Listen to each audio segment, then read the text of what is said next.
Hello and good morning everyone. I welcome you all at Reverse News Analysis. Today is 27 September 2023 and we are going to discuss important news and articles from The Hindu newspaper. So let's see what important news we got today to discuss. So before starting the video, for PDF join Telegram channel Reverse News Analysis. Link आपको description box में provided है. Make sure video को last तक देखें so that सारी important news आपकी यहाँ पर कवर हो. तो चलिए स्टार्ट करते हैं और देखते हैं आज हमें क्या क्या डिस्कस करना है. Now first article is judiciary is losing talent as government sits on name Supreme Court. अब देखिए इस आर्टिकल को बहुत ही ध्यान से पढ़िएगा. ये आर्टिकल बहुत ज्यादा इंपॉर्टेंट हो जाता है आपके लिए. इसमें ये कहा जा रहा है कि judiciary is losing talent as government sits on name. Supreme Court के द्वारा यहाँ पर आप सभी को पता है जो जुडिशरी की अपॉइंटमेंट प्रोसेस होती है उसमें क्या होता है, आपका कोलिजियम सिस्टम है. ठीक है, उस कोलिजियम सिस्टम के द्वारा नेम जो होते हैं, जो जजेस होते हैं उनके नेम रिकमेंड किए जाते हैं. जजेस के यहाँ पर नेम रिकमेंड किए जाते हैं. बट और वो जो नेम रिकमेंडेशंस होती है वो किसके पास जाती है, यहाँ पर गवर्नमेंट के पास जाती है, सेंटर के पास जाती है कि हमने ये नेम क्या किए हैं, रिकमेंड किए हैं, आप इस पर क्या करिए, अपनी सहमति दीजिए. उसके बाद जो फाइनल से होता है वो किसका होता है, आपका प्रेसिडेंट का होता है. किसका होता है, प्रेसिडेंट का होता है. अब ये पूरा सिस्टम क्यों चलता है, आप सभी को पता है कि आपके यहाँ पर डेमोक्रेसी में 3 पिलर्स होते हैं, जुडिशरी, एग्जीक्यूटिव और लेजिस्लेचर.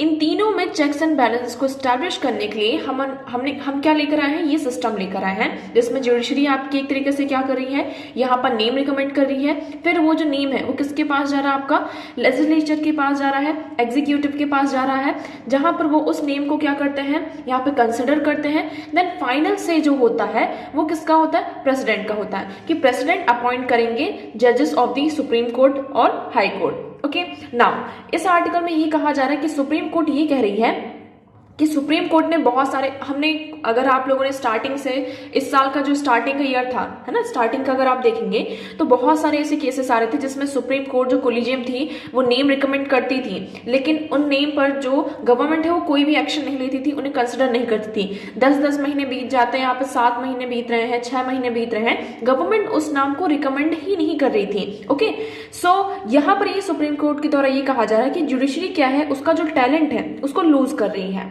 ना, क्योंकि गवर्नमेंट उन नाम पर जो उनके द्वारा रिकमेंड किए जा रहे हैं उस पर सिर्फ कोई एक्शन ही नहीं ले रही है. So you will see here, आपको ये बहुत ज्यादा इंपॉर्टेंट पॉइंट यहाँ पर आ जाता है. अगर हम हाई कोर्ट देखें, टोटल हमारे पास 25 हाई कोर्ट्स हैं. Okay, sanction strength of the जजेस, total sanction strength of the जजेस कितनी है, 1114. हमारे यहाँ इंडिया में 25 हाई कोर्ट्स हैं और टोटल जजेस का अगर हम स्ट्रेंथ देखें हाई कोर्ट्स में सो 1114 है. इसमें से आप देखेंगे वर्किंग स्ट्रेंथ कितनी है हमारी, 774 एंड वैकेंसीज कितनी है, 340. तो आप देख सकते हैं कि अगर हमारे हाई कोर्ट में 340 वैकेंसीज है तो हम किस तरीके की जो पेंडिंग ऑफ केसेस की बात करते हैं, जो अभी हमारे पास कितने पेंडिंग ऑफ केसेस हैं, यहाँ पर 60 लाख प्लस जो 60 लाख प्लस केसेस है ना, और हाई कोर्ट में ये हाई कोर्ट की बात की जा रही है. और मोर देन ईयर जो अभी रिसेंटली चल रहे हैं 74.47% जो केसेस है अभी भी क्या है, पेंडिंग है. और सुप्रीम कोर्ट में 80,591 केसेस यहाँ पर पेंडिंग पड़े.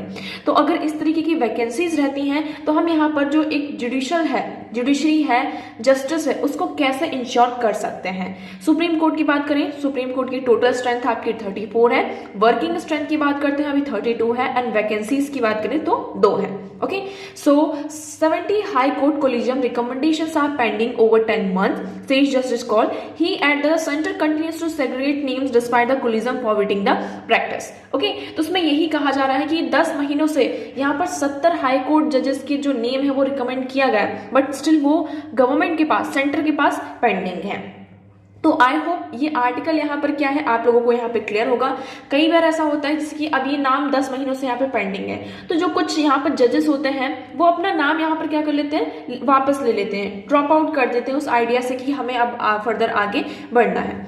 अब यहाँ पर ये जो कोलिजियम सिस्टम है, अब आप लोगों को ये आ रहा होगा कि जो जजेस की अपॉइंटमेंट होती है वो किस आर्टिकल के अंदर होती है, पहले तो हमें ये पता होना चाहिए. ओके, तो अगर हम आर्टिकल की बात करें, अपॉइंटमेंट ऑफ द जुडिशरी आता है आपका किस आर्टिकल के अंदर, आर्टिकल 124 क्लॉज 2.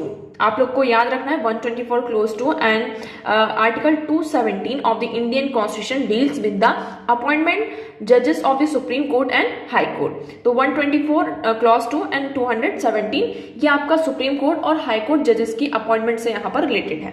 अब यहाँ पर आप लोगों ने कहा कि कोलिजियम सिस्टम, ये सिस्टम कहाँ से आया? क्या ये हमारे कॉन्स्टिट्यूशन में था कि कॉन्स्टिट्यूशन में हमारे मेंशन है कि कोलिजियम सिस्टम होगा जिसके तहत यहाँ पर जुडिशरी की आपकी अपॉइंटमेंट होगी? तो नहीं, हमारे कॉन्स्टिट्यूशन में अगर हम बात करते हैं, देखिए यहाँ पर टोटल 3 जजेस केस होते हैं, अभी यहाँ पर चौथा भी आ चुका है, ठीक है। कोलिजियम सिस्टम हमारे कॉन्स्टिट्यूशन में कहीं भी जो नेम था, मतलब कि जो वर्ड था वो मेंशन नहीं था। यहाँ पर क्या वर्ड था आपका? कंसेंट, कि हमें क्या करना होगा, आपके जो एग्जीक्यूटिव है उसका कंसेंट लेना होगा in the appointment of the जजेस ऑफ द सुप्रीम कोर्ट और हाई कोर्ट। ओके तो बट इस फिर आपका क्या होता है, 1981 में फर्स्ट जज केस आता है। यहाँ पर क्या डिक्लेयर करते हैं? It declares that the primacy of the chief justice of India recommendations on judicial appointment and transfer can be refused for cogent reasons. तो यहाँ पर ये कहा गया था कि जो एग्जीक्यूटिव की प्राइमेसी हो जाती है कि जुडिशरी की जो अपॉइंटमेंट हो रही है उसमें चीफ जस्टिस ऑफ इंडिया के क्या हो, आपके कंसेंट हो, ठीक है। उसके बाद सेकंड जज होता है आपका जज केस 1993 में, जिसमें जो कंसल्टेशन वाला वर्ड है आपका, कंसल्ट की हम बात करें, consultation. So supreme court introduce the collegium system.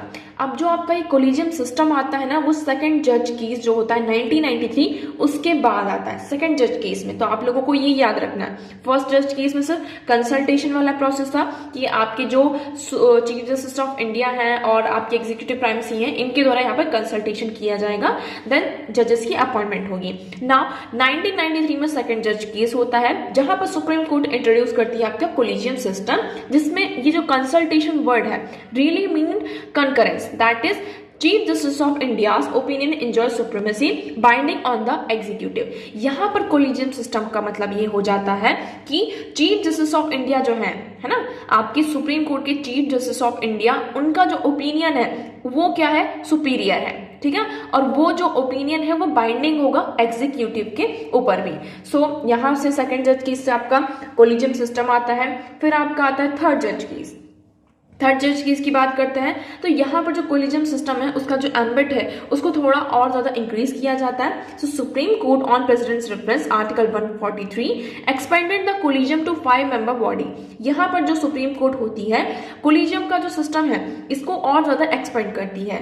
अब हम देखेंगे सुप्रीम कोर्ट की जजेस के अपॉइंटमेंट के लिए यहाँ पर चीफ जस्टिस ऑफ इंडिया होते हैं और 4 सीनियर मोस्ट जजेस होते हैं for the appointment of supreme court, and for the high court chief justice of India and 2 senior most जजेस। ओके, यहां से आपका होता है। फिर आपका आता है फोर्थ जज केस 2015 में।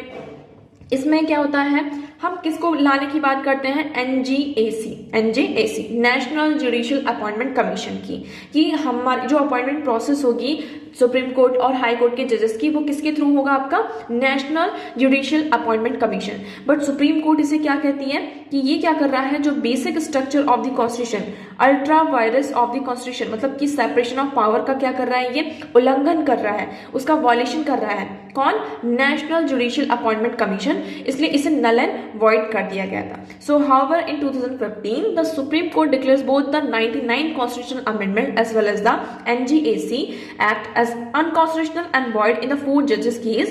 Consequently, the earlier collegial system became operative again. तो यहाँ पर जो आपका NJAC होता है, नेशनल जुडिशियल अपॉइंटमेंट कमीशन, इसको अनकॉन्स्टिट्यूशनल बना देते हैं और जो हमारा पहले कोलिजियम सिस्टम था, ये वाला थर्ड जज केस में जो सिस्टम हमारा अभी चल रहा है वो यहाँ पर कंटिन्यू करता है। लेकिन अब हमें क्या देखने को मिल रहा है कि जुडिशरी और एग्जीक्यूटिव के बीच में थोड़ा टसल दिख रहा है। टसल इस तरीके से कि जो ये कोलिजियम सिस्टम आपका होता है, नेम रिकमेंडेशन यहाँ पर उन्होंने किया कि ये पर्टिकुलर पर्सन है, इनका नेम हम रिकमेंड कर रहे हैं for the high court and supreme court जज। बट गवर्नमेंट क्या कर रही है, उसमें कोई भी एक्शन ही नहीं ले रही है कि हाँ उसको आगे फर्दर पास किया जाए या फिर फर्दर रिकमेंडेशन के लिए भेजा जाए कि आप इसे रीचेक करिए, इसमें कुछ प्रॉब्लम्स है। तो ये पूरा आर्टिकल इसी से रिलेटेड था। मैं उम्मीद करती हूँ आप लोगों को ये आर्टिकल पूरा यहाँ पर क्लियर होगा। अब इससे रिलेटेड देखिए आपके कुछ क्वेश्चंस भी आए थे। 2021 में एक क्वेश्चन था और 2017 में ये मेंस का क्वेश्चन है। सो यहाँ पर आप लोग इस क्वेश्चन को अटेम्प्ट कर सकते हैं, आपकी यहाँ पर प्रैक्टिस होगी। क्वेश्चन क्या कह रहा है, आप लोग कॉमेंट सेक्शन में इस क्वेश्चन का आंसर करेंगे। With reference to Indian judiciary, consider the following statements. Indian judiciary से related आपके पास 2 statements हैं and you have to tell whether they are correct or incorrect. Now, first statement is saying any retired judge of the Supreme Court of India can be called back to sit and act as Supreme Court judge by the Chief Justice of India with the prior permission of the president of India. पहली statement ये कह रही है कि अगर कोई retired supreme court जज है, ठीक है, तो उन्हें चीफ जस्टिस ऑफ इंडिया क्या कर सकते हैं, फिर से कॉल बैक कर सकते हैं, मतलब कि उनका नाम कॉल बैक कर सकते हैं कि आप कुछ दिनों के लिए यहाँ पर क्या करिए, सुप्रीम कोर्ट का जज ऐसा यहाँ पर एक्ट करिए और बैठिए, यहाँ पर काम करिए with the prior permission of the president of the India. But उसके लिए उन्हें यहाँ पर प्रेसिडेंट ऑफ इंडिया की प्रायर परमिशन लेनी होगी। I hope first statement is correct. आप लोगों को यहाँ पर क्लियर होगा कि पहले आपको प्रेसिडेंट ऑफ इंडिया की यहाँ पर क्या लेनी होगी, परमिशन लेनी होगी। उस बेसिस पर चीफ जस्टिस ऑफ इंडिया क्या कर सकते हैं, कोई भी रिटायर्ड सुप्रीम कोर्ट जज है तो उनको एज अ सुप्रीम कोर्ट जज यहाँ पर कुछ टाइम के लिए यहाँ पर क्या कर सकते हैं, अपॉइंट कर सकते हैं। सेकेंड स्टेटमेंट ये है, a high court in India has a power to review its own judgement as a Supreme Court does. जैसे कि सुप्रीम कोर्ट क्या करती है, उसकी खुद की जो जजमेंट्स होती हैं, पुरानी जजमेंट्स, उसको वो रिव्यू करते रहते हैं टाइम टू टाइम। जैसे यहाँ पर जो भी सिचुएशन बनती है, कंडीशन बनती है, ऑन दैट बेसिस क्या होता है, आपका सुप्रीम कोर्ट जो है अपनी ही जजमेंट को यहाँ पर रिव्यू कर देती है। तो क्या हाई कोर्ट के पास भी सेम पावर है कि वो अपना ही जो जजमेंट है उसको रिव्यू करते रहें? सो इसमें से कौन सी स्टेटमेंट आपकी करेक्ट है, कौन सी incorrect, please let me know in the comment section. आपका ये मेंस का क्वेश्चन है, 2017 में पूछा गया था। क्या है, critically examine the Supreme Court judgment on National Judicial Appointment Commission Act 2014 with reference to appointment of judges of higher judiciary in India। आपको यहाँ पर क्रिटिकली एग्जामिन करना है किसको, सुप्रीम कोर्ट की जजमेंट को। तो आप लोग को ध्यान से याद रखना, यहाँ पर हमें national judicial appointment commission act 2014 के बारे में इतना ज्यादा नहीं देना है। आप इसमें यहाँ पर इसके बारे में थोड़ा सा इंट्रो दे सकते हैं कि what is this national judicial appointment commission. But यहाँ पर मेनली हमें क्या एग्जामिन करना है, सुप्रीम कोर्ट का जजमेंट क्या था इस एक्ट को लेकर with reference to appointment of जजेस। आप सभी को पता है कि ये किससे रिलेटेड है, आपका अपॉइंटमेंट ऑफ जजेस से इन द हायर जुडिशरी। तो देखिए मेन डेफिनेशन तो इसकी यहीं पर बता दी गई, आपको सिर्फ यहाँ पर सुप्रीम कोर्ट की जो जजमेंट है, कोर्ट की जो जजमेंट है उसको यहाँ पर एग्जामिन करना है। तो आप लोग इस क्वेश्चन को यहाँ पर अटेम्प्ट करिएगा और कमेंट सेक्शन में एक बार जरूर बताइएगा कि किस किसने इस क्वेश्चन को यहाँ पर अटेम्प्ट किया है। ओके, चलिए आगे बढ़ते हैं और मूव करते हैं हमारे नेक्स्ट क्वेश्चन की तरफ। तो कल का हमारा क्वेश्चन क्या था, okay, biological oxygen demand, BOD, आप लोगों ने इसके बारे में यहाँ पे पढ़ा होगा, is a standard criteria for, ये किसका स्टैंडर्ड क्राइटेरिया है ये हमें बताना है, मतलब कि हम इसका कहाँ पर यूज करते हैं मेनली। आपके पास ऑप्शन क्या कहते हैं, measuring oxygen level in blood, computing oxygen levels in forest ecosystem, कि जो फॉरेस्ट इकोसिस्टम है वहां पर जो ऑक्सीजन लेवल है उसे कंप्यूट करना, उसे मेजर करना। Third one is pollution assess in aquatic ecosystem, aquatic ecosystem में पॉल्यूशन को क्या करना, मेजर करना, असेसमेंट करना। Third one, last one is assessing oxygen level in high altitude regions, high altitude region है आपके, तो वहां पर जो ऑक्सीजन है उसका असेसमेंट करना इज बीओडी। तो इसमें राइट ऑप्शन क्या है, जिन लोगों ने कल इस क्वेश्चन का आंसर किया है, जिन्होंने नहीं किया, सभी लोग पहले वीडियो को पॉज करेंगे, देन इस क्वेश्चन का आंसर यहाँ पर करेंगे। ओके, अगर आप लोगों को बायोलॉजिकल ऑक्सीजन डिमांड के बारे में नहीं पता है तो पहले आप लोग इसके बारे में यहाँ पर पढ़ेंगे, क्योंकि ये बहुत ही इंपॉर्टेंट टॉपिक है आपके इन्वायरमेंट का। इससे हर साल आपके एक नए क्वेश्चन यहाँ पर बनते ही हैं। ओके, तो देखिए इसका राइट ऑप्शन हो जाता है ऑप्शन सी।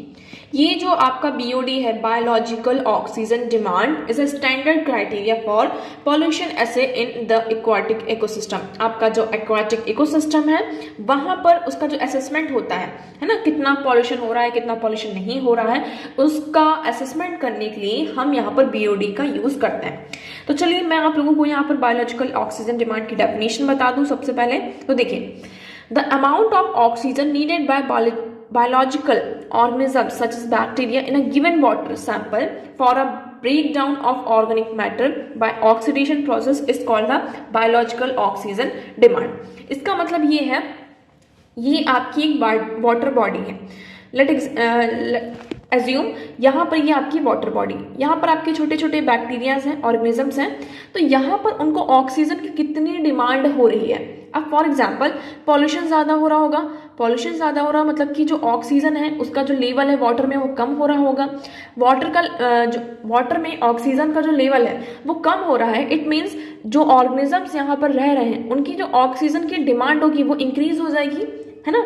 तो अगर बीओडी इंक्रीज होता है इसका मतलब क्या है, आपका पॉल्यूशन ज़्यादा है, और बीओडी अगर डिक्रीज होता है मतलब कि जो डिमांड हो रही है वो कम हो रही है एक तरीके से देखा जाए, क्योंकि वहाँ पे पॉल्यूशन कम हो रहा है तो जो ऑक्सीजन का लेवल है वो जैसा है वैसा ही रहेगा। तो एक तरीके से ये क्या करता है कि पॉल्यूशन यहाँ पर हमारा क्या है, कम है। So BOD is often used in waste water treatment plants and is used as an index of the degree of organic pollution in the water.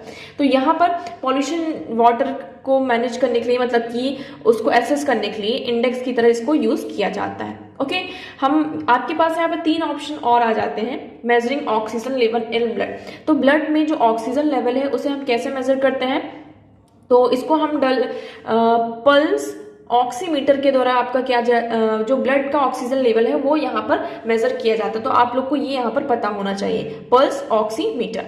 This device is able to determine the percentage of oxygen in the blood by using cold light source. तो यहाँ पर cold light source का use किया जाता है, उसके द्वारा यहाँ पर हमारी बॉडी में ब्लड में कितना ऑक्सीजन है उसको हम यहाँ पर मेजर करते हैं। सेकेंड वन आपका यहाँ पर क्या था, computing oxygen level in the forest ecosystem. ठीक है, अब फॉरेस्ट इकोसिस्टम में ऑक्सीजन को कंप्यूट करने के लिए हम किसका यूज करते हैं, तो ये आपको पता होना चाहिए, ऑर्डस एप्रिट्स, आप लोग को ये नाम याद रखना है। तो इसका यूज यहाँ पर किया जाता है। हाई एल्टीट्यूड रीजन में जो ऑक्सीजन का असेसमेंट होता है वो ऑक्सीजन मीटर के द्वारा यहाँ पर किया जाता है। ओके, सो आई होप आपको ये क्वेश्चन यहाँ पर क्लियर होगा। नेक्स्ट मूव करते हैं। नेक्स्ट क्वेश्चन है आपका, with the present state of development artificial intelligence can effectively do which of the following। देखिए ये 2020 में यूपीएससी के द्वारा पूछा गया क्वेश्चन है आपका, तो आप लोग सभी लोग इस क्वेश्चन को यहाँ पर अटेम्प्ट करेंगे। क्वेश्चन क्या कह रहा है, कल ही हमने एक आर्टिफिशियल इंटेलिजेंस से रिलेटेड एक आर्टिकल पढ़ा था, आई होप आप लोगों को यहाँ पर याद होगा। इसमें हमने ये पढ़ा है कि प्रेजेंट स्टेट डेवलपमेंट अगर हम देखें तो आर्टिफिशियल इंटेलिजेंस क्या क्या कर सकता है ये आप लोगों को बताना है। देखिए इसमें यूपीएससी के द्वारा जो आंसर की आई है उसका आंसर अलग है, लेकिन यहाँ पर जो आर्टिफिशियल इंटेलिजेंस वाली जो फील्ड है आपकी उसमें बहुत ज़्यादा डेवलपमेंट हो रहा है, तो आप लोग को उस चीज को ध्यान में रखते हुए इस क्वेश्चन का आंसर करना है। ओके, पहला ऑप्शन क्या है आपके पास, bring down electricity consumption in the industrial unit. यहाँ पर क्या कर सकते हैं, जो आपका इलेक्ट्रिसिटी का कंजप्शन है उसको हम कम कर सकते हैं with the use of artificial intelligence. तो क्या आपका ये सही होगा। Second one is create meaningful short stories and songs. क्या हम आर्टिफिशियल इंटेलिजेंस का यूज करके शॉर्ट स्टोरीज और सॉन्ग्स को यहाँ पर क्रिएट कर सकते हैं। डिसीज डायग्नोसिस, यहाँ पर डिसीज को डायग्नोस्ट करना कि यहाँ पर कौन सी डिसीज है कौन सी डिसीज नहीं है। टेक्स्ट टू स्पीच कन्वर्जन, मतलब यहाँ पर आपके पास टेक्स्ट है, ठीक है, और टेक्स्ट से आप क्या कर रहे हैं, उसको स्पीच में कन्वर्ट कर रहे हैं। तो अगर आप लोग यहाँ पर आज के टाइम का अगर आर्टिफिशियल इंटेलिजेंस यूज कर रहे होंगे, अगर कुछ भी आपके जो वेबसाइट्स वगैरह है, तो आप लोग को ये वाला जो ऑप्शन है वो पता ही होगा, text to speech conversion. Last one is wireless transmission of electrical energy, मतलब कि देखिए आप सभी को पता है कि इलेक्ट्रिकल एनर्जी का ट्रांसफर करने के लिए आपको वायर की जरूरत होती है, ठीक है। तो ये कहा जा रहा है कि क्या आप आर्टिफिशियल इंटेलिजेंस का यूज करके इलेक्ट्रिकल एनर्जी को यहाँ पर ट्रांसमिट कर सकते हैं विदाउट वायर, मतलब वायर का यूज ना करें, बट स्टिल आपकी जो इलेक्ट्रिकल एनर्जी है वो क्या हो रही हो, वन प्लेस से अनदर प्लेस यहाँ पर ट्रांसफर हो रही हो। तो इसमें से राइट ऑप्शन क्या है, please let me know in the comment section. Video को लास्ट तक देखिएगा, वीडियो के लास्ट में आप लोगों को इस क्वेश्चन का आंसर दिया जाएगा। तो चलिए आगे बढ़ते हैं नेक्स्ट क्वेश्चन की तरफ, नेक्स्ट आर्टिकल की तरफ। नेक्स्ट आर्टिकल है हमारा, Punjab government commits to 50% reduction in the stubble burning case this year. यहाँ पर देखिए स्टबल बर्निंग क्या होती है, पहले आप लोगों को ये पता होना चाहिए। स्टबल बर्निंग की बात करते हैं, आपका जब मानसून सीजन आता है, ठीक है, मानसून सीजन में आप सभी को पता है राबी की क्रॉप यहाँ पर क्या की जाती है ना। एक तरीके से आप कह सकते हैं खारिफ और राबी आपका होता है। खारिफ क्रॉप होती है एक, और दूसरी होती है आपकी राबी क्रॉप। जो पैडी होता है, राइस जिसको हम बोलते हैं, वो कब आपका ग्रो किया जाता है, यहाँ पर किस सीजन में ग्रो करते हैं हम इसको, आप लोग को बताएंगे। यहाँ पर जब मानसून सीजन आता है, मतलब कि जून से लेकर जून, जुलाई, अगस्त, सितंबर, इस सीजन में यहाँ पर क्या होता है, आपका राइस का ग्रो किया जाता है। उसके बाद अब जब इसका यहाँ पर हार्वेस्टिंग की जाती है, पहले के टाइम पे क्या होता था, जब हार्वेस्टिंग करते थे तो फॉर एग्जांपल ये आपकी क्रॉप है, इस तरीके से आप एज्यूम करिए ये आपकी क्रॉप है। अब इसकी हम कटाई कर रहे हैं, हार्वेस्टिंग कर रहे हैं, तो जो फार्मर्स होते थे, आजकल तो मशीन्स आ गई हैं, तो डायरेक्टली यहाँ पर ये पूरा यहाँ से जो स्पेस है, सरफेस है, वहां से कट हो जाता है। जब मशीन नहीं थी ना, तो उस टाइम पे क्या होता था, इसको एक इतना पॉइंट यहाँ पर छोड़कर, ये जो नीचे वाला पॉइंट इतना छोड़कर ऊपर से इसकी कटाई की जाती थी, ठीक है। और जब पूरा जो आपका लैंड है, यहाँ पे पूरी आपकी हार्वेस्टिंग हो जाती थी, उसके बाद ये जो स्टबल्स बचते थे, है ना, जो ये रेसिड्यूज बचते थे आपके यहाँ पर इतने इतने, इसको बर्न कर दिया जाता था। बर्न करते थे, इससे क्या होता था, आपका बहुत ज्यादा स्मोक होता था, ठीक है, क्या होता था, आपका स्मोक होता था। और ये जो स्मोक है वो उड़कर कहाँ जाता था, आपका जो ये दिल्ली वाला रीजन है ना, यहाँ पर जाता था। और विंटर सीजन तक, तब तक विंटर सीजन आ जाता है आपका, है ना, अक्टूबर, नवंबर, दिसंबर, यहाँ पर विंटर सीजन आ जाता है। तो जब ये स्मोक यहाँ पर उड़कर ऐसे जाता, तो क्या करता, जो दिल्ली वाला रीजन है वहां पर जो पॉल्यूशन है उसको और ज्यादा इंक्रीज कर देता, वहां की जो एयर क्वालिटी होती और ज्यादा इंक्रीज हो जाती, मतलब कि डिक्रीज हो जाती, एयर क्वालिटी वहां की और ज्यादा खराब हो जाती। तो इस साल यहाँ पर जो पंजाब गवर्नमेंट है, उन्होंने ये कहा, देखिए काम दूसरे स्टेट में हो रहा है, उसका जो इम्पैक्ट है वो किसी दूसरे स्टेट में यहाँ पर हो रहा है। इसी के चलते यहाँ पर पंजाब गवर्नमेंट ने यहाँ पे कमिटमेंट किया कि हम क्या करेंगे, 50% रिडक्शन करेंगे इन the stubble burning cases this year.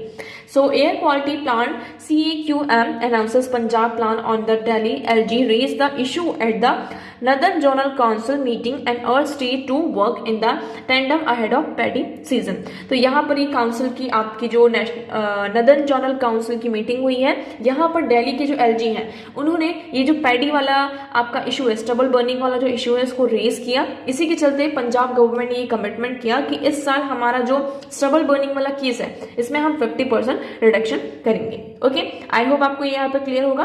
Okay, now move करते हैं नेक्स्ट वन की तरफ। देखिए, इससे रिलेटेड आपका एक क्वेश्चन है, आप लोग इस क्वेश्चन को यहाँ पर अटेम्प्ट करेंगे। What is the question? Question number 4 is consider the following agriculture practices. ये 2012 में यूपीएससी के द्वारा आपसे पूछा गया था। contour burning, relay cropping, zero tillage. In the context of global climate change, which of the above helps in the carbon sequestration storage in the soil? So आप लोग यहाँ पर बताएंगे 1 and 2 only, 3 only, 1, 2, 3, none of them। तो आप लोग इस question का आंसर यहाँ पर करेंगे। इस क्वेश्चन का राइट आंसर क्या है आप लोग बताएंगे। वीडियो के एंड में इस क्वेश्चन का आंसर आप लोगों को दिया जाएगा। आपके पास यहाँ पर एक क्वेश्चन और आ जाता है, ये मेंस का क्वेश्चन है। Mumbai, Delhi, Kolkata are the 3 mega cities of the country, but the air pollution is much more serious problem in Delhi as compared to the other two. Why is this so? ये कहा जा रहा है कि जैसे कि दिल्ली की बात करें, मुंबई की बात करें, कोलकाता की, ये तीनों आपकी मेगा सिटीज हैं आपकी कंट्री में, और यहाँ पर आपका पॉल्यूशन भी है, हम ये कह रहे हैं। बट दिल्ली में सबसे ज्यादा आपको सीरियस प्रॉब्लम देखने को मिलती है किसकी? एयर पॉल्यूशन की। ऐसा क्यों as compare to other 2 cities? So इसका जो मेन रीजन है आप लोग यहाँ पर लिखकर बताएंगे, ठीक है। आप लोग ट्राई करिए इस क्वेश्चन को यहाँ पर अटेम्प्ट करने का। चलिए मूव करते हैं हमारे नेक्स्ट आर्टिकल की तरफ। सो नेक्स्ट आर्टिकल है हमारा with climate change tackling new disease scenario. उससे पहले हम इस आर्टिकल को यहाँ पर डिस्कस करते हैं। Identity facts. आइडेंटिटी फैक्ट्स का मतलब यहाँ पर क्या है? हमने परसों या नरसों ही एक आर्टिकल यहाँ पर पढ़ा था, डिस्कस किया था कि आपकी मोडी की एक रिपोर्ट आई है। किसकी? मोडी जो इन्वेस्टर्स है, इनकी यहाँ पर एक रिपोर्ट आई है।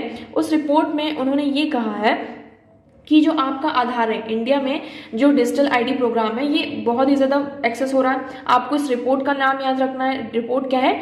Decentralised financial and digital asset. तो आपको इस रिपोर्ट का नाम यहाँ पर याद रखना है। रिपोर्ट क्या है आपकी? Decentralised finance and digital asset. ये रिपोर्ट है आपकी, किसके द्वारा ये रिलीज की गई है? मोडी इन्वेस्टर सर्विस। ये क्या करते हैं? वेरियस जो स्टेट्स हैं, कंट्रीज हैं, उनको यहाँ पर रेटिंग प्रोवाइड करते हैं ऑन द बेसिस हर एक चीज में। ओके, सो इस रिपोर्ट में ये कहा जा रहा है कि जो ग्लोबल डिजिटल आईडी की हम बात करते हैं, तो आधार में यहाँ पर बहुत सारे रिस्क फैक्टर आपके सामने निकल कर आते हैं, ठीक है।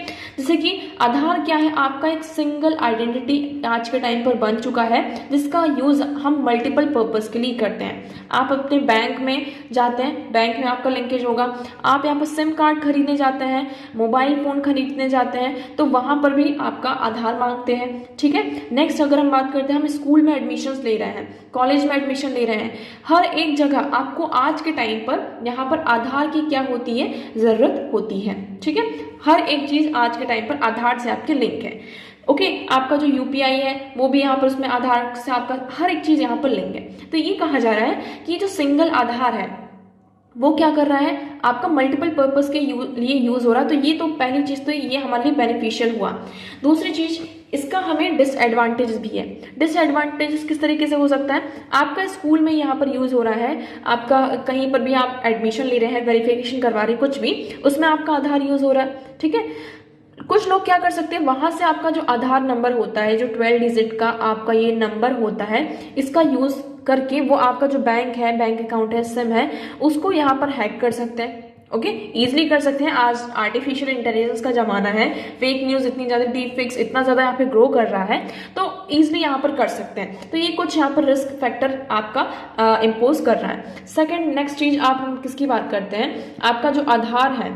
ठीक है, आधार में क्या होता है, आपका केवाईसी होता है। आप लोगों ने इसको बहुत ही अच्छे से सुना होगा, केवाईसी।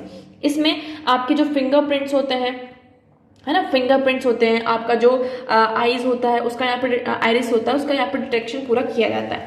कई बार क्या होता है कि आपके जो, जैसे कि एज, आप जैसे जैसे आपकी एजिंग होती है, आप यहाँ पर ग्रो करते हैं, तो आपके जो फिंगरप्रिंट्स होते हैं, मार्क्स होते हैं, वो यहाँ पर चेंज होने लगते हैं, है ना। तो जो आपकी जो ओल्ड पेंशन स्कीम की हम बात कर रहे हैं, ओल्ड पेंशन स्कीम, है ना, जो पेंशन दी जाती है आपकी जो ओल्ड लेडीज हैं सबको, राशन कार्ड की जो हम बात करते हैं, राशन कार्ड के थ्रू, जो पीडीएस सिस्टम के थ्रू यहाँ पर राशन प्रोवाइड किया जाता है, तो उसमें केवाईसी मांगते हैं, वहां पर थंब प्रिंट मांगते हैं। लेकिन कई बार जो पीपल यहाँ पर ग्रो करते जाते हैं, उनका केवाईसी नहीं हो पाता है, मतलब कि प्रिंट यहाँ पर मैच नहीं हो पाता। ठीक है, तो जो बेनिफिशरीज हैं उनको जो बेनिफिट मिलना चाहिए इस स्कीम्स का, वो नहीं मिल पाता है। आप एक एग्जाम्पल यहाँ पर ले सकते हैं किसका, मनरेगा का, कि मनरेगा में बहुत सारे जो वर्कर्स थे उनका केवाईसी नहीं हो पाता, है ना, जो आपका आधार है वो बैंक से लिंक नहीं हो पाता, जिसके कारण उनकी जो सैलरीज है वो डायरेक्ट उनके जो डीबीटी, डायरेक्ट बेनिफिट ट्रांसफर के तहत ये जो स्कीम आई है न्यू, जिसमें उनको वेजेस नहीं मिल पा रहे, इसलिए वो क्या कर रहे हैं, उसको छोड़ रहे हैं। तो ये कुछ यहाँ पर रिस्क पोज करके रखा है, ये इसी रिपोर्ट के अंदर ये बताया गया है। तो आपको इस रिपोर्ट का नाम याद रखना है, मूडीज इन्वेस्टर सर्विस है, इनके द्वारा यहाँ पर decentralise finance and digital asset की रिपोर्ट यहाँ पर निकाली गई है, जिसके अंदर ये सारी चीजें बात कही गई। ओके, आई होप आपको यहाँ पे क्लियर होगा। देखिए, इसमें वही सारी चीजें बात की गई हैं। महात्मा गांधी रूरल मनरेगा आपका है, जो आधार बेस्ड पेमेंट सिस्टम यहाँ पर करता है। It invokes the concern raised ever since its launch under the United Progressive Alliance regime. Okay, तो ये सारी चीजें यहाँ पर आती हैं। ओके, नेक्स्ट मूव करते हैं। नेक्स्ट आर्टिकल है आपका, with climate change tackling new disease scenario. Climate change आपका हो रहा है, और क्लाइमेट चेंज के कारण आपकी न्यू डिसीज यहाँ पर क्या हो रही हैं, और ज्यादा इमर्ज होकर सामने आ रही हैं। जो पहले से डिसीज थी वो अपना रूप और ज्यादा यहाँ पर बढ़ा रही हैं, उनका जो इम्पैक्ट हो रहा है वो और ज्यादा बढ़ रहा है, और उसके साथ साथ यहाँ पर हमें नई बीमारियां, न्यू डिसीज भी देखने को मिल रही हैं। ओके, नाउ यहाँ पर लेटेस्ट रिपोर्ट आई है आपकी किसकी, IPCC, inter government panel on climate change. उसके द्वारा ये कहा गया है कि climate change heightens the global risk of infectious disease. यहाँ पर जो आपकी इन्फेक्शियस डिसीज होती हैं उसकी जो हाइट है आज के टाइम पे और ज्यादा बढ़ गई है। The close relationship between the climate and disease is being demonstrated every year. यहाँ पर आपका एक क्लोज रिलेशन है, किसके बीच में, क्लाइमेट के बीच में और डिसीज के बीच में। आपकी जो बीमारियां हैं, और यहाँ पर हम किसकी बात कर रहे हैं, ठीक है, डिसीज की, इन दोनों का यहाँ पे क्लोज रिलेशनशिप है। जैसे कि आप बात करते हैं, आप बारिश ज्यादा हो रही है, मान लीजिए ह्यूमिडिटी यहाँ पर बहुत ज्यादा हो रही है, ह्यूमिडिटी हो रही है, इसका मतलब क्या है, आपके जो इन्फेक्शियस बैक्टीरिया, वायरसेस, ये ज्यादा यहाँ पर स्प्रेड होंगे और इन्फेक्शियस डिसीज यहाँ पर होंगी। टेम्परेचर यहाँ पर इंक्रीज हो रहा है, टेम्परेचर इंक्रीज हो रहा है, आपकी बारिश ज्यादा हो रही है, तो मॉस्किटोज यहाँ पर इंक्रीज होंगे, जिससे मलेरिया जैसी यहाँ पर बीमारियां क्या होंगी, आपकी और ज्यादा बढ़ेंगी। Okay, so variability of temperature, precipitation and humidity disturb the disease transmission cycle। तो यहाँ पर जो टेम्परेचर और प्रेसिपिटेशन ह्यूमिडिटी में जो डिस्ट्रप्शन आज के टाइम पर हमें देखने को मिल रहा है, इससे क्या हो रहा है, जो डिसीज का ट्रांसमिशन साइकिल है वो यहाँ पर डिस्ट्रक्ट हो रहा है। ओके, यहाँ पर जो पैरासाइट्स हैं वो यहाँ पर उनकी जो होस्टिंग है, वेक्टर्स है, वो यहाँ पर डिस्टर्ब हो रहा है, जिसके कारण हमें हर एक चीज में heat has been proven to interfere with the genomic structure और pathogens, changing the infectivity and virulence. तो यहाँ पर क्या कर रहा है, जो आपका हीट है, ये प्रूव हुआ है कि ये क्या कर रहा है, आपका जो पैथोजेंस हैं और जो इन्फेक्शियस यहाँ पर वायरसेस हैं, बैक्टीरियाज हैं, उनका जो जीनोमिक स्ट्रक्चर है उसको यहाँ पर चेंज कर रहा है। अब क्लाइमेट चेंज यहाँ पर और ज़्यादा इन्फेक्शियस होता जा रहा है। आप लोग यहाँ पर बहुत सारे केसेस देख रहे होंगे। हमने कुछ दिनों पहले यहाँ पर केरल का एक केस देखा था, किसका, निपाह वायरस के केसेस फिर से आपको देखने को मिल रहा है। सो सिर्फ ये निपाह वायरस, यहाँ पर इंडिया की बात नहीं हो रही, ये जो ज़ूनोटिक डिसीज है, ये डिसीज जो क्लाइमेट चेंज है वो सिर्फ ह्यूमन बींग्स को नहीं, ये आपका जो एनिमल्स है उनको भी ये इम्पैक्ट कर रहा है। देखिए, ज़ूनोटिक डिसीज क्या होती है, वो डिसीज जो एनिमल से ह्यूमन में यहाँ पर ट्रांसफर होती हैं, जब यहाँ पर ह्यूमन और एनिमल का इंट्रैक्शन होता है, इसके कारण बहुत सारी आपकी डिसीजेस आपकी फैल रही हैं। तो Nipah virus is one of the example of zoonotic disease which is spreading from animal to human beings. आपके जो डोमेस्टिक एनिमल्स हैं, इससे ये स्प्रेड होकर आपका किस में जा रहा है, ह्यूमन बींग्स में जा रहा है। इसकी कोई भी वैक्सीन नहीं है आज के टाइम पर हमारे पास। ओके, सिर्फ आप यहाँ पर प्रॉपर केयर करके इस डिसीज को यहाँ पर खत्म कर सकते हैं। तो यही कहा जा रहा है कि हमें फोकस करना होगा जो हमारा इकोसिस्टम, ये जो लोकल क्लाइमेट्स है, क्लाइमेट चेंज हो रहा है, ट्रांसफॉर्म हमारे इकोसिस्टम को पूरी तरीके से यहाँ पर ट्रांसफॉर्म कर रहा है। हमारे जो एग्जिस्टिंग लाइफ फॉर्म्स हैं, इन्वेजिव स्पीशीज यहाँ पर इंट्रोड्यूस की जा रही हैं, एक्सटेंड की जा रही हैं, बट स्टिल ये जो हमारा इकोसिस्टम है उसको वो ट्रिगर कर रहा है। तो हम यहाँ पर क्या कर सकते हैं, यहाँ पर हमारे लिए जो है सॉल्यूशन क्या हो सकता है, तो सर्विलेंस एंड रिपोर्टिंग। सबसे पहले ये कहा जा रहा है कि हमें सर्विलेंस एंड रिपोर्टिंग करनी होगी।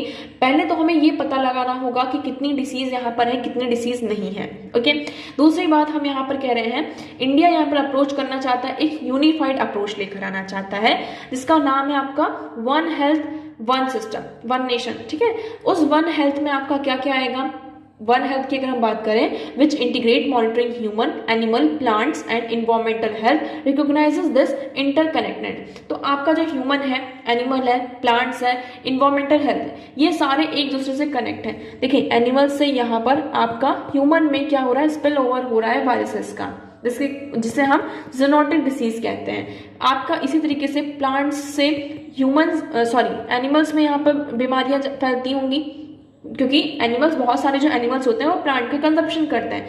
अगर वो प्लांट में कोई भी डिसीज होगी तो वो किस में ट्रांसफर होगी, आपका एनिमल में जाएगी। फिर एनिमल से किसका इंट्रैक्शन होता है, ह्यूमन बींग्स का होता है, तो ह्यूमन बींग्स में भी वो क्या होगी, आपकी स्प्रेड होगी बीमारी।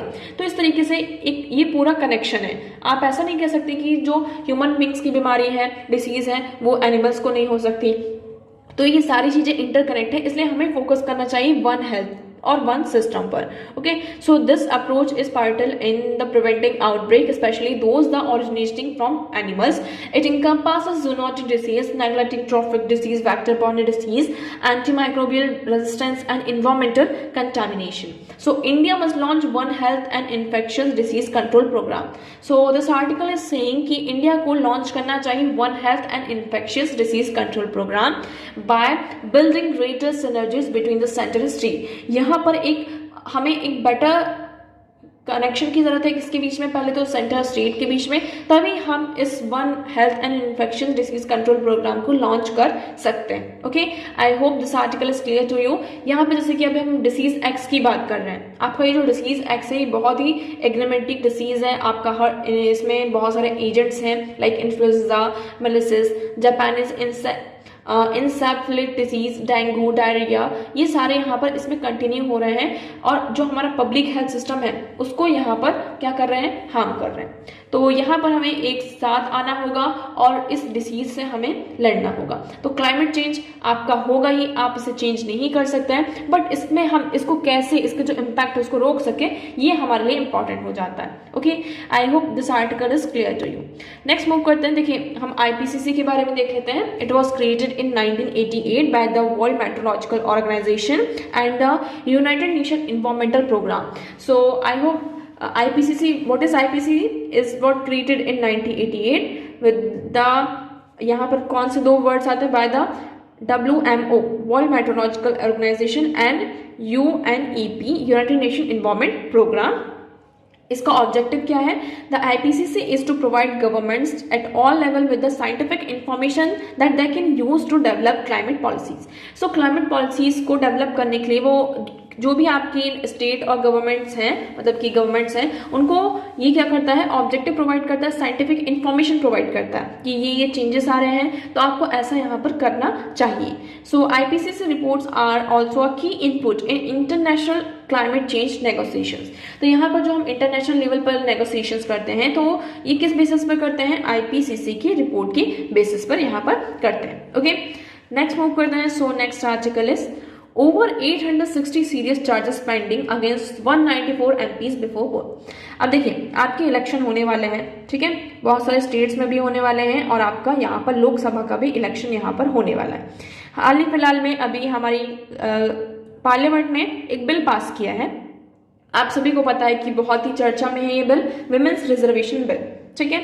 अब ये कहा जा रहा है ठीक है इलेक्शन तो होने वाले हैं, उसका इम्प्लीमेंटेशन जब होगा तब होगा, बट इस इलेक्शन के होने से पहले अगर आप देखेंगे 194 MPs हैं, ठीक है, और उन MPs के ऊपर 860 सीरियस चार्जेस यहाँ पर पेंडिंग केसेस अभी हमें दिखाई दे रहे हैं। और वो सीरियस चार्जेस छोटे मोटे चार्जेस नहीं है, वो चार्जेस कैसे हैं? नॉन बेलेबल ऑफेंस हो गए, मर्डर का केस हो जाता है, kidnapping, prevention of corruption, rape, crime against women, ये सारे चार्जेस हमें यहाँ पर देखने को मिलते हैं। तो आप यहाँ पर पूरा देख सकते हैं, ये चार्ट को आप यहाँ पर देखेंगे आपको यहाँ पे समझ में आएगा। पहला चार्ट ये है, MP एनालिस्ट यहाँ पर 763 केसेस है, MPs विद क्रिमिनल केसेस, यहाँ पर MPs जिनके ऊपर क्रिमिनल केसेस हैं वो कितने? 306 हैं। सीरियस क्रिमिनल केसेस की बात करें तो 194, attempt to murder cases 32, case against women cases 21, murder cases 11 and rape cases 4।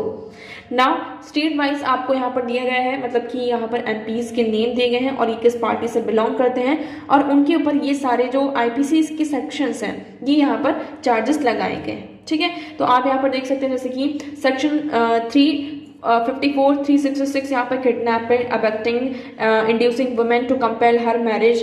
376 यहाँ पर किससे बात करता है आपका? 376 यहाँ पर रेप आ जाता है।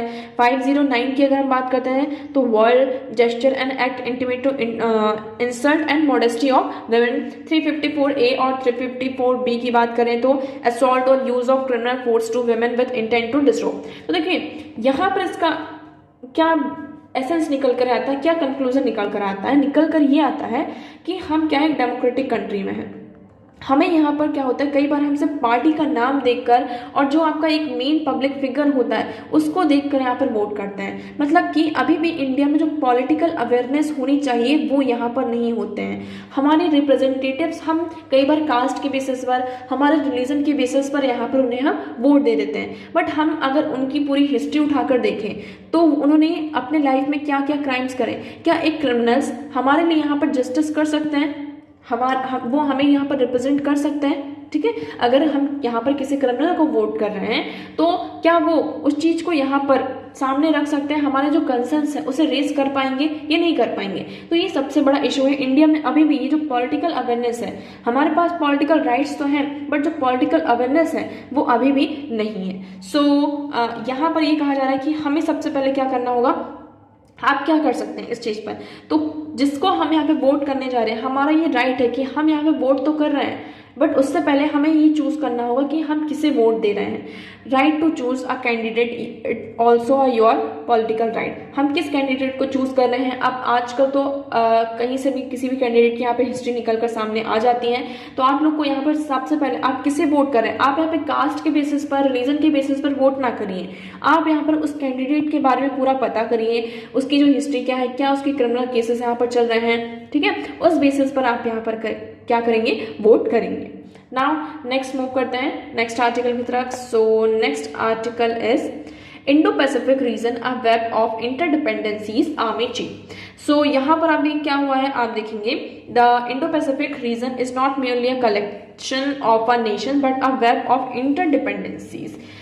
तो यहाँ पर ट्यूसडे को हमारी एक मीटिंग हुई है।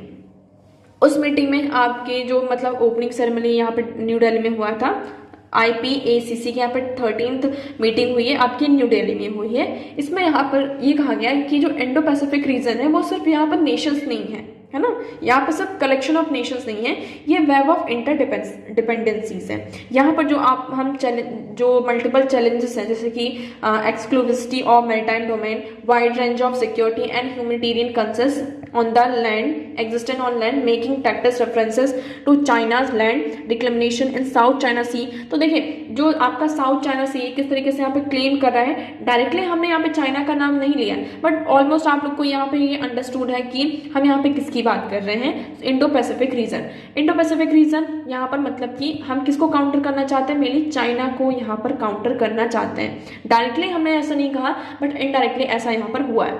दो army chiefs of India and the US में will remark about China's land reclamation कि चाइना किस तरीके से यहाँ पर लैंड रिक्लेमेशन करता है, आप सभी को पता है साउथ चाइना सी में। And said these challenges are manifesting as a threat, और ये जो चैलेंजेस हैं वो हमारे लिए खतरे की घंटी है, ठीक है। Stressing cooperation in a critical component of collective response, तो इसके लिए हमें कलेक्टिव रिस्पॉन्स की जरूरत है in this region, in the Indo Pacific region. Next हम मूव करते हैं। So next article is India's eat more salt than WHO recommendation. अब देखिए ये एक रिपोर्ट आई है, इस रिपोर्ट में WHO की इन्होंने ये WHO ने रिकमेंडेशन क्या दी है कि आपको डेली 5 ग्राम यहाँ पर आपका जो सॉल्ट का कंजप्शन होना चाहिए। डेली जो सॉल्ट का कंजप्शन है वो कितना होना चाहिए, 5 ग्राम्स होना चाहिए। बट इंडियंस यहाँ पे कितना कंज्यूम करते हैं, 8 to 8.5 ग्राम कंजप्शन का यहाँ पर होता है। ओके आप लोग यहाँ पे याद रखेंगे कितना, 8 to 8.5 ग्राम। अब हम लोग ऐसा क्यों करते हैं, ठीक है। सबसे ज़्यादा यहाँ पर जो हम नमकीन जो आपके प्रोसेस्ड फूड होते हैं इनका कंजप्शन ज़्यादा करते हैं। आपका जो पिकल है ना, इंडियंस ज़्यादा यहाँ पे पिकल्स का यूज़ करते हैं, उसमें यहाँ पर ज़्यादा यूज़ होता है। हम नमकीन, पापड़, पैकेज जो चिप्स होते हैं, सोया, मस्टर्ड सॉसेस, इसका यहाँ पे कंजप्शन ज़्यादा करते हैं। और इन आइटम्स में आपके जो हम क्या कहते हैं, जो ये सॉल्ट है इसका यहाँ पर बहुत ज़्यादा अमाउंट होता है। आपके जो प्रिजर्व्ड सॉल्टी प्रोडक्ट्स होते हैं इंक्लूडिंग पिकल, आप लोग को याद हो आपके घर में जो अचार रखे जाते हैं उसमें उसको वो प्रिजर्व करने के लिए यहाँ पर सॉल्ट का जो अमाउंट होता है और ज़्यादा रखा जाता है, ठीक है। अब यहाँ पर हम जो आपकी चटनी है ना, पिकल्स होते हैं, पन्ना होते हैं, तो इन सब में सॉल्ट का जो कंटेंट होता है बहुत ज़्यादा होता है। तो ये कहा जा रहा है कि हमें यहाँ पर हम ऐसा क्यों करते हैं, सॉल्ट का इंटेक हमारा क्यों ज़्यादा है। देखिए शुगर के बारे में तो हमें पता है कि अगर हम शक्कर लेंगे तो उससे आपको डायबिटीज़ होगी, शुगर का लेवल आपकी बॉडी में बढ़ जाएगा। लेकिन सॉल्ट के बारे में अगर हम बात करें, नमक की बात करें, तो लोगों को इसके बारे में अवेयरनेस नहीं है कि अगर आपका सॉल्ट का इंटेक ज़्यादा होता है तो it could lead to various disease like cardiovascular disease. यहाँ पर जो आपका हाइपरटेंशन होता है, ये सारी चीज़ें भी यहाँ पर होती हैं। सो ये कहा जा रहा है कि जो एक प्रॉपर जो इंटेक होना चाहिए, मतलब कि डेली अगर आप यहाँ पर देखें तो आपका सिर्फ 5 ग्राम यहाँ पर इंटेक होना चाहिए, बट इंडियंस का कितना है, 8 to 8.5। तो इसे हमें कम करना है। कैसे कम होगा, सबसे बड़ा रीज़न है आपका कि लोगों में अवेयरनेस नहीं है, स्पेशली रूरल एरियाज में। यहाँ पे बात की गई है कि रूरल एरिया में जो आपका कंजप्शन हो रहा है वो और ज़्यादा हो रहा है, जो कि हमारी बॉडी के लिए और ज़्यादा क्या है, हार्मफुल है, बहुत ज़्यादा हार्मफुल है। ऐसा क्यों हो रहा है, क्योंकि लोगों को सॉल्ट इंटेक, जो हायर सॉल्ट इंटेक है, इसके बारे में अवेयरनेस नहीं है। तो बस आपका यही मेन फैक्टर आ जाता है कि लोगों को उस चीज़ के बारे में अवेयर कराया जाए। जैसे कि हमें ये पता है कि शुगर खाने से, अगर हम शुगर का इंटेक आपका ज़्यादा होता है तो आपका जो ब्लड है उसमें शुगर लेवल बढ़ जाएगा। इसी तरीके से अगर हम सॉल्ट का इंटेक ज़्यादा लेते हैं तो इससे आपका जो हाइपरटेंशन है, ऐसी कार्डियोवास्कुलर डिसीज़ है, इसका जो इम्पैक्ट है और ज़्यादा इंक्रीज होगा। ये कार्डियोवास्कुलर डिसीज़ के द्वारा ये बताया गया है कि इंडिया में 28.1 जो डेथ हो रही है आज के टाइम पर, वो किसके कारण हो रही है, आपकी कार्डियोवास्कुलर डिसीज़ के कारण हो रही हैं। इन 2016 में ये कहा गया 1.63 मिलियन डेथ्स यहाँ पे attributed to hypertension as against to 0.78 million deaths in the 1990s की अगर हम बात करें तो हाइपरटेंशन के कारण सिर्फ यहाँ पर 0.78 मिलियन डेथ हुई है। बट आज के टाइम पे 2016 की रिपोर्ट है, ये बढ़कर कितना हो चुका है 1.63। सो आप लोगों को यहाँ पर अगर सॉल्ट का इंटेक ज्यादा हो भी रहा है तो हमें ये इंश्योर करना होगा उतना हम फिजिकल वर्क कर रहे हो, जिससे कि उसका पूरा यहाँ पर कंजप्शन हो पा रहा हो, है ना, वो हमारी बॉडी उसका पूरा उसको यूटिलाइज कर पा रही हो। ओके, अगर हम ऐसा नहीं कर रहे हैं, इसके लिए हम क्या कर सकते हैं, आपके जो प्रोसेस्ड फूड होते हैं, पैकेज्ड फूड होते हैं, इसका कंजप्शन यहाँ पर कम करें, क्योंकि उसमें क्योंकि जो ये फूड्स होते हैं उनको प्रिजर्व करने के लिए यहाँ पे सॉल्ट का और ज्यादा यूज किया जाता है। सो मेक श्योर आप लोग इन सारी आइटम्स का यूज ना करें, आपका जो सॉल्ट इंटेक है उसको यहाँ पर रिड्यूस करें। Okay, I hope this article is clear to you. Next one is promote wheat seeds that are heat tolerant, centre tells states. यहाँ पर सेंटर ने क्या कहा है, किससे, स्टेट से, कि अब क्लाइमेट चेंज आपका हो ही रहा है। ठीक है, क्लाइमेट चेंज आप सभी को इस साल पता होगा कि 5% डिक्रीज इन मानसून में हमें कितना 5% यहाँ पर कमी देखने को मिली है। ओके, अब यहाँ पर ये कहा जा रहा है कि आपका क्लाइमेट चेंज होगा ही होगा, और क्लाइमेट चेंज हो रहा मतलब कि आपके जो टेम्परेचर है वो इंक्रीज हो रहा है। तो हमें यहाँ पर जो वीट, अब आपका किसका सीजन आने वाला है, वीट का सीजन आने वाला है, अब यहाँ पर गेहूं की खेती होगी, तो हमें यहाँ पे जो हीट टॉलरेंस वीट सीड्स है उसको प्रमोट करना होगा, जिससे हम जो आपका क्रॉप है वो अच्छे से यहाँ पर हो सके। ठीक है, तो ये आपको यहाँ पर क्लियर हो रहा होगा, मैं उम्मीद करती हूँ आपको ये यहाँ पर क्लियर होगा। ठीक है, सो चलिए अब न्यूज और आर्टिकल्स तो हमारे यहीं पर खत्म होते हैं। अब हम बढ़ते हैं हमारे क्वेश्चन की तरफ। तो हमारा कौन सा क्वेश्चन था जो हमें यहाँ पर डिस्कस करना था? सो क्वेश्चन नंबर, अगर हम बात करते हैं पहले थर्ड की, तो क्वेश्चन नंबर थर्ड की अगर हम बात करें, देखिए मैंने इस क्वेश्चन को ये कहा था कि आप लोग इसे आज के कंटेक्स्ट में देखिएगा। अगर हम यूपीएससी का आंसर की देखते हैं, 2020 का ये है, इसमें आंसर की आ चुकी है, तो यूपीएससी का अगर आप आंसर की देखेंगे तो इसका राइट ऑप्शन है बी, 1, 3 एंड 4 ओनली। मतलब कि डिसीज को डायग्नोस्ट कर सकते हैं, bring down electricity consumption in industrial unit, and 4 1 text to speech conversion, 1, 3 and 4। But अगर प्रेजेंट टाइम में हम देखें, आर्टिफिशियल इंटेलिजेंस में और ज़्यादा यहाँ पर डेवलपमेंट हो चुका है। आपका सेकंड स्टेटमेंट भी यहाँ पे करेक्ट हो जाता है। आज के टाइम पे तो हम यहाँ पे बहुत सारे शॉर्ट्स और स्टोरीज यहाँ पर क्रिएट करते हैं with the use of artificial intelligence. ये भी कहा जा रहा है कि जो wireless transmission of electrical energy, इसके लिए यहाँ पर जो आपका पोटेंशियल है वो और ज़्यादा हाई हो जाएगा। मतलब आप यहाँ पर देखेंगे लास्ट लाइन अगर पढ़ें तो AI can be use for wireless transmission of electrical energy by analysing data from sensors and other sources.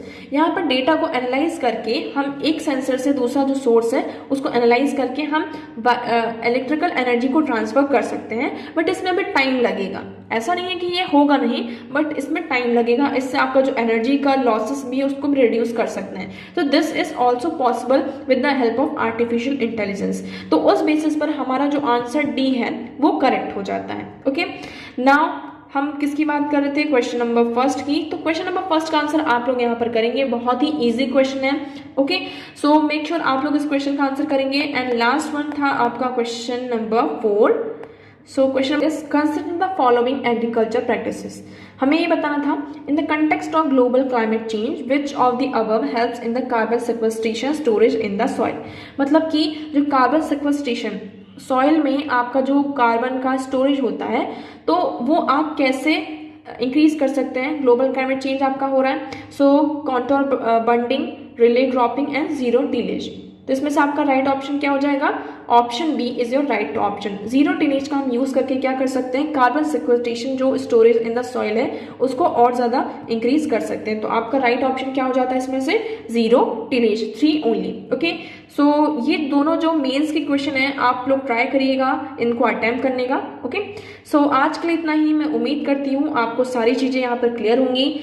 अगर आपको कोई डाउट है तो आप कमेंट सेक्शन में पूछ सकते हैं। वीडियो कैसा लगा कमेंट सेक्शन में एक बार जरूर बताइएगा। वीडियो को प्लीज लाइक करना, चैनल को सब्सक्राइब एंड शेयर करना ना भूलें। So that's for all today. Thank you so much for discussion.